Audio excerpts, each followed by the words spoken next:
Okay, everyone, welcome back.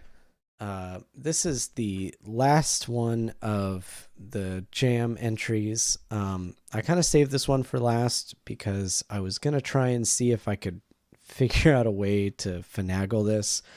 Um, it didn't happen. This one is called Skeleton Song. This one is a LARP, a live action role play. Um, Requires 5 players in 2 hours. I'm an old man, so there's no way I'm gonna find 5 people who are willing to spend an afternoon with me. That's pretty much. You were talking about fantasy games. That is a fantasy game. So anyway, I just thought though it would be fun to go ahead and read through it. As someone who doesn't necessarily have a whole lot of experience with live action role playing, I still thought it would be cool to offer my thoughts on this and definitely at least have a video out there that people can hopefully see this, that they wouldn't otherwise see it, and maybe this is something that they could do and that they would be interested in. So I didn't want to leave this one out, even though it's not something that I could necessarily play. But I still just want to. I've read the description already, but I'll read it out loud here. But this game sounds so extremely interesting. It is such a cool idea, and so I really just wanted to make a video for it, just to spend the entire time being like, "What a cool idea!" over and over again. So anyway, as I said, this is called Skeleton Song. It's a submission for SCREAMWORLD. It is by Jacqueline Brick, Brike. Jacqueline Brike. Let's say Brike. That's what I'm gonna guess. Um, sorry, can barely manage my own name. So anyway, Skeleton Song. Your name was on the front page. You were a victim with a number 1, 2, 3, 4, 5. When they caught him, your killer's full name was splashed across the front page too, along with smaller pictures of the rest of his victims. They wrote hundreds of words dedicated to his motives, what he wanted, why he wanted it. How could such a monster exist among us? You were relegated to his kills, his trophies. He captured the public imagination. They haven't heard you since you went missing. Your voice was snuffed out or added to the background noise of the killer's glamour. You became a part of him, a part of his past, his present, and his future. A feminine horror LARP about reclaiming your personhood in the face of someone who wants to take it away, even beyond death, requires 5 players and 2 hours. So let me just say, that is this art is great as well, but that is such a cool idea for a story. Playing as the ghost of a killer, trying to reclaim your identity when being killed by someone of such notoriety takes it away from you.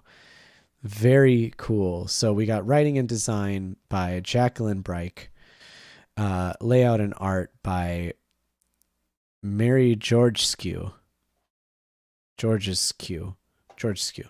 Thanks to Alden Strock, Andrew Sirkin, Blaine C. Rainier, Craig Eisenberger, David Lehman, Elizabeth Strong, Erica Rose, Ian Watson, Stephen Dewey, Justin Buckley, Cadriel Page, Kirsten Wolf, Natalie Walshotz, Rose Bailey, Sadaros Phil, Brucato, and all my other patrons for supporting my work. Oh, okay, so this has Patreon. Cool. Andrew Bancroft, Ben Walker, Jeff Cabrera for reading over the initial draft. A submission to the SCREAMWORLD Game Jam. Content note. This game is about trauma inflicted on the bodies and minds of victims by a male serial killer. While the focus is not on the details of the murders, themes of sexual violence or other physical violence, abuse, gaslighting, and death may crop up in the game. Please see the safety notes for suggestions on how to handle these themes responsibly. Media references, Criminal Minds, especially Season 3, Episode 13, Limelight. I've never watched that, so I don't know. The Ted Bundy tapes, also never watched that. Abducted in Plain Sight, don't know. And That's Why We Drink podcast. Hope, A Memoir of Survival in Cleveland by Gina DeJesus and Amanda Berry. Life After Darkness by Michelle Knight. Page 32 of the Book of Vile Darkness by Monty Cook for Dungeons & Dragons 3rd edition. Hell by Sarah Manguso. You will need 1 or more facilitators, 5 players, the memory and casualties sheets, a room with a dimmer switch, art supplies, suggested paper, markers, note cards, colored pencils, optional, white noise, or tonal drone generator. Facilitator notes for play. The timeline is not a strict 90 minutes. If you need to go longer or shorter, feel free. Just make sure all 15-minute memories get their own monologue. Do not interfere unless safety requires it. Once all 15 memories are played out, dim the lights or progressively dim them as the game goes on. As they begin to sing, whisper to them as the killer. Tell them how much you miss them, how much they meant to you, or tell them they're nothing. Play on their memories and try to drag them into the darkness with you. Turn on the lights at the end of the play and announce the debrief. Safety. Read this out loud first, either as a group or the facilitator to the group. The OK check-in can be used at any point during the game. When asking if someone is okay, make an OK sign with your hands. If you are being asked if you're okay, do not flash an OK sign back. Instead, give a thumbs up, I'm okay, a hand waggle, I'm not sure, or a thumbs down, I'm not okay. Anything other than a thumbs up means that the asker must go out of the game and check in on the person they asked. If someone uses Largo, make sure to check in on them afterwards. Loudly saying cut and making an X with your hands or arms stops all play. Cut should be used if someone is in immediate distress. If someone is making you uncomfortable with their intensity and they are not checking in with you, hold your hands out in front of you in a whoa stop gesture and say Largo. If someone does this to you, pull back from the scene a little bit and reassess your intensity level. It is not a punishment if someone uses Largo in your direction. It is a statement of boundaries, and that should be respected. So very cool right off the bat that you kind of get. It's since the game is about murder and a serial killer, and there's a facilitator here whose purpose is to kind of like draw people into depression or drag them down. Very cool to have an entire mechanic set up that somebody could be just kind of like, it's kind of getting a little weird. It's getting a little strange. That's kind of cool. Helpful in a live action role play. I have very little experience doing it, but doing it, there's times where you're just like, I just want to talk to you as a real person for a moment, just so I can get out of this for a second. That's very cool. So let's go over the mechanics. Read this out loud once everyone understands the safety mechanics, either as a group or as a facilitator to the group. In order to facilitate our shared experience, we will be using several LARP techniques to represent memories, bonding, and purgatory. These are prompt matching, monologue, interrupt, light adjustment, and chanting.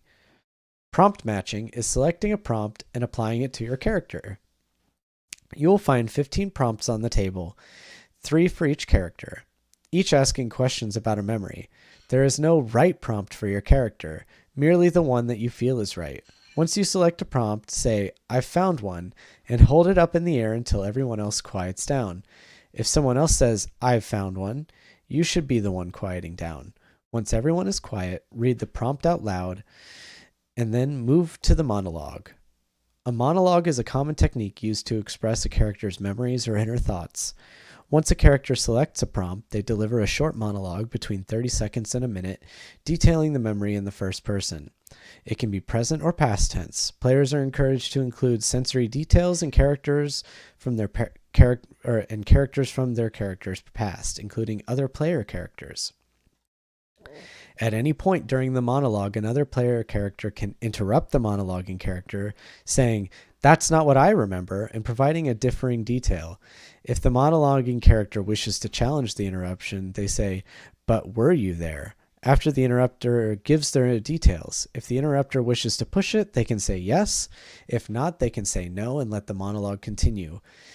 If the interrupter says yes, the monologuing player should incorporate their details. Remember, If you interrupt a monologue, this puts your character in that scene, so don't interrupt every scene. About 90 minutes into the game, the facilitator will adjust the lights. This signals that the killer is drawing near. This is explained further in the introduction. The game ends with chanting to drive the killer away. This can be random vocalizations, or the character can sing a song that is important to them. Don't worry about being good at singing. It's the voices of the voiceless that are important. If you sing or hum for the duration of the chanting, you're safe. If you decide to stop and submit to the killer, cross your arms in front of you and go quiet. You are lost to your fellow characters. Pick one of the 5 casualty sheets now. The information on them is intentionally sparse. You'll be building your personality as the game progresses. Introduction. Okay, so the mechanics here, that's cool. So we've got 15 prompts, 3 for each person. You're picking a prompt and monologuing until you've sort of created a narrative for that prompt that you feel is more or less complete. Other people can contribute, but only obviously if their character is actually there. So that's kind of cool. Everybody's kind of creating a story here. That's neat. And then after 90 minutes or so, the lights get adjusted and you start chanting something. And this is sort of you allowing your character to basically overcome whatever your prompting was about, your monologuing, or not, and sort of create a full fleshed out person along the way, I guess you would say. So, introduction. Facilitator, read this as soon as everyone has picked their casualty sheet. Have a seat, close your eyes, and listen to your breathing for a moment. Catch your breath and let it flow out of you again. You as a player are still breathing. You as a character have taken your last breath. Your name was on the front page. You are a victim with a number. 1, 2, 3, 4, 5. When they caught him, your killer's full name was splashed across the front page too, along with smaller pictures of the rest of his victims.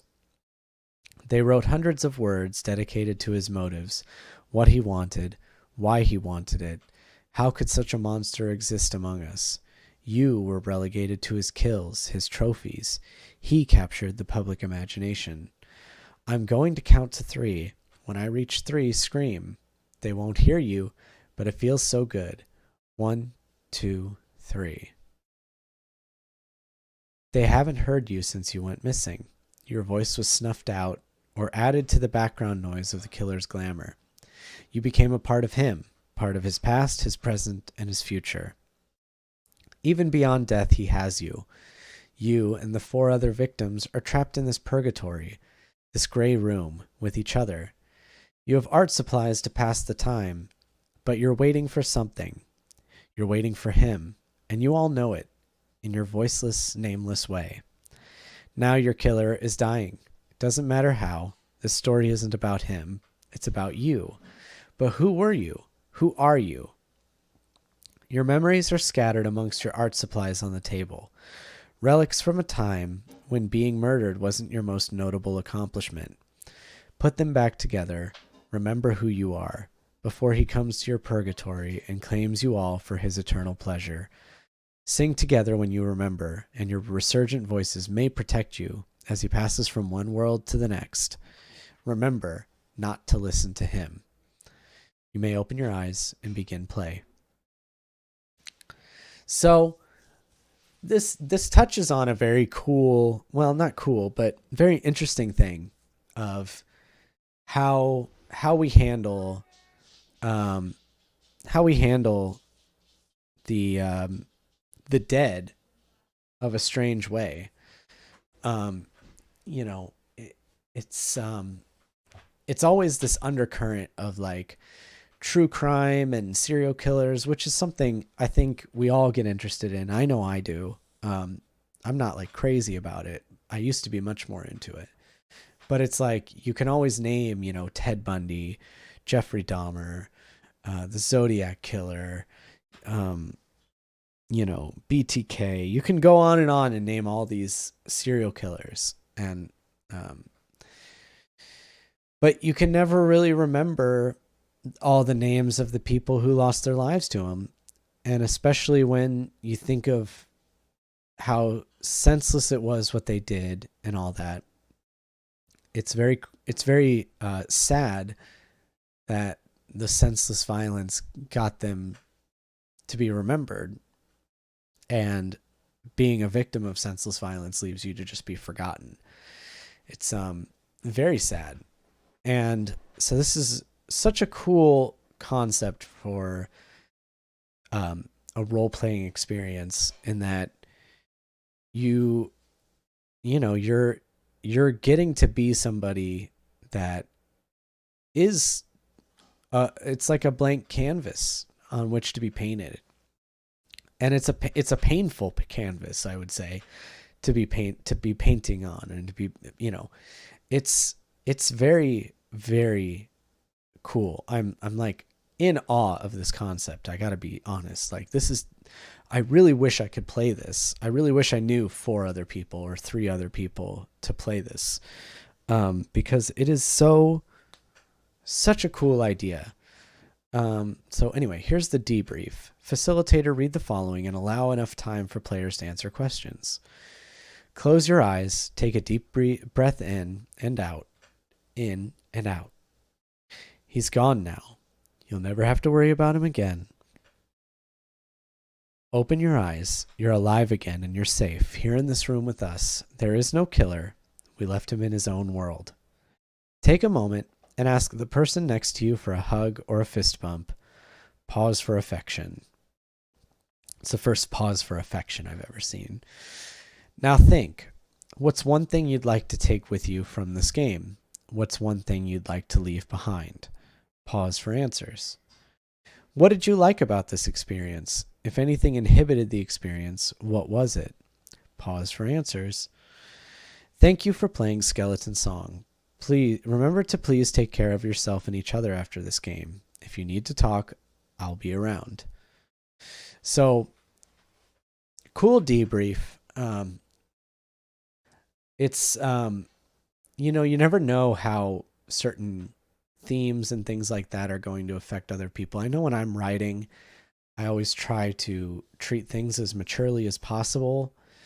I don't like to make things really sometimes I feel like I put extreme things in my games, but I really try to give people not only adequate warning without necessarily ruining the surprises of things, but also to just not, if it's a scary thing happening of itself, there's no reason to go into explicit, disgusting detail over it. But this is very cool that it's just kind of like giving people a space to decompress a little bit. And especially if you're really getting into this and really allowing yourself to be swept up in the emotion of it, it's like you really need that. And it's kind of cool how much care has been put into that. So anyway, let's get into the memories. So facilitator, cut out these memory strips and scatter them in the same pile as the art supplies.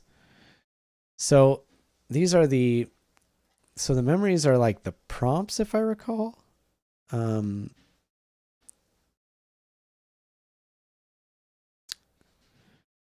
Yeah, memories are the prompts, I think. Anyway, let's go on. Yeah, so inadequate. When did you know you weren't enough? Who told you? How did you continue to fail afterwards? Bored. When did you feel you had outgrown your surroundings? Where did you go next? Loving. When did you feel most loved? How did they disappoint you? Did you ever find that love again? Furious. What little things enrage you beyond your better nature? Give an example of a time you lashed out. Hopeful. What big thing did you want but never get? What was good enough in comparison, and how did you make the best of it? Envious. Who had what you couldn't? How did you try to get it? Close. Who did you trust most? How could they have failed you, but they didn't? Miserable. What is a hurt you can't let go of? Why does it hurt so much now, even after death? Frightened. What frightened you more than your own death? Why does it seem small now? Serene. Where would you go to be alone? Why do you hope you'll be buried close by? What happy memory will remain there? Enthusiastic. Who first told you that you were too much? Why have you held on to that? Couldn't you be more? Suspicious. When did you listen to your instincts when other people told you you should ignore them? What good but unexpected thing came of that? Understanding. When did you know you weren't enough? Who told you? How did you continue to fail afterwards? Independent. When did you know that you weren't enough? Who told you? How did you continue to fail afterwards? Ecstatic. What is your single greatest accomplishment? Who helped you? Why will they still celebrate it even after you're dead? All right, and then we've got casualties. And these are sort of, quote unquote, the characters. Victim 1, name unknown, potentially a sex worker. Strangled, hesitation marks, shallow puncture wounds. Hands unfolded, body left in a shallow grave. And then here you would be writing the different prompts that you got for this specific character. Victim 2, Alexis Culper, college student, majoring in education. Friends described them as outgoing and cheerful. Missing for 3 days before the body was found in a power line corridor. Hands folded over chest, clothing removed, strangled. And this artwork is very good. Very good artwork. It adds a lot to the PDF here. Victim 3, Jocelyn Coombs, college student majoring in civil engineering, missing for 3 days before body was found on nearby train tracks. Hands folded, clothing removed, engagement ring still on finger, strangled. Victim 4, name unknown, found in drainage ditch near major road with backpack, suggests runaway, strangled, hands folded, clothing removed. Victim 5, Val Harrelson, married parent of 2, missing for 3 days before body was found in a power corridor. Hands folded, clothing removed, rings left on fingers, strangled with a ligature. So, and that's the end of the PDF there. So, just a very interesting game. Not a lot of setup to do, other than, obviously have people who do this with you. I just, it's such an interesting idea, such a opposite take on the serial killer concept of a game. Very cool. And it looks like this creator makes a lot of these kinds of things.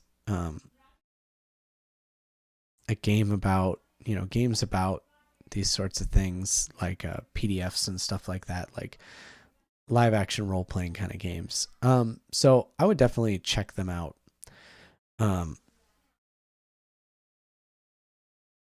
Very cool. I really wish I could do more of a more justice to this, but seriously, if you are somebody who has a group of people that you routinely do role-playing things with, or they're interested in these kinds of offbeat, I'm a complete noob to this kind of thing. I don't know anything about role-playing. I've never played Dungeons and Dragons. I don't know, but this seems offbeat to me.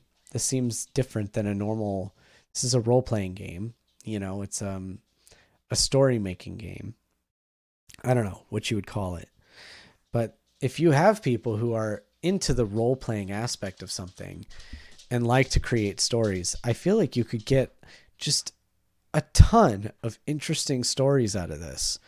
And this is something like, I almost feel like if you're somebody who wants to make a game about, a serial killer or something, which a lot of people want to do that, I feel like you should be playing this game first, and you should be developing the stories of the people who were killed by this serial killer and spend a lot less time making the serial killer.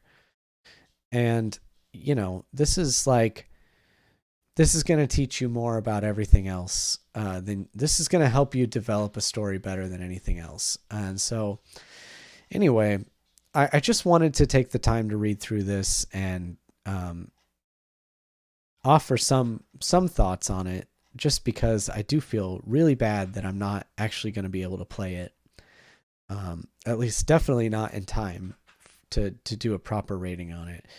But this is something else, and Scream Jam needs to have more of these. And, you know, it's almost like if this creator, Jacqueline Breik, I want to say Breik, if she submits something again at the next Scream Jam, I'm gonna just have to like drop everything and just be like, no, we're playing it, we're doing it, we're gonna videotape it. I don't care, we're doing it, you know, just because it's just so cool. I want to see more stuff like this, and this is something that's had so much thought and care and love put into it. I don't want to say more than everything else, but at the top end of everything else, like this is among the games where I get the feeling from it that this person really cared about making something really interesting and really tried their hardest to make something. And so it's so cool. Please check this out. Please, please, please check this out. I am not doing this justice. It's just not fair. So anyway, my name's Fia Gloss. Please check this out. This is called Skeleton Song. Please check out Skeleton Song. Check out the other things that they've made, because it is so cool. So cool. I want to see more of this. Anyway, have a good one. This is the last of the Scream Jam submissions. I haven't quite decided if this is something I'm going to do regularly or not. I kind of want to just occasionally do a video, especially for games that I feel like don't get enough attention, or something that just seems like a neat thing I find, especially something like this. Anyway, I'm going to get going. Have a good one. Thanks everybody for participating in the Scream World Jam. I've been doing these since the first one, and they're just so fun. Everybody has a good time. The only thing that's missing now is we all just need to start collaborating more. And I'm going to issue out a challenge right now to everybody who did the Scream World Jam and wants to do the next one. My challenge to everyone is interact with somebody else and maybe like set yourselves up to work as a team on the next one. I think that's what's going to make these even better, is turn it into like a real community of people who are pushing themselves to work together and do all kinds of cool things. Anyway, that's just my hope. That's my dream of what would happen at the next one, is that we all kind of work with each other to make things even better, to push it even higher, and to really make some interesting, cool horror stories out there. So anyway, my name's Fia Gloss. Thank you. Very, very happy with everything. So have a good one. I hope everybody had a fun time. I hope you had a fun time watching, and I'll be seeing you around. Goodbye.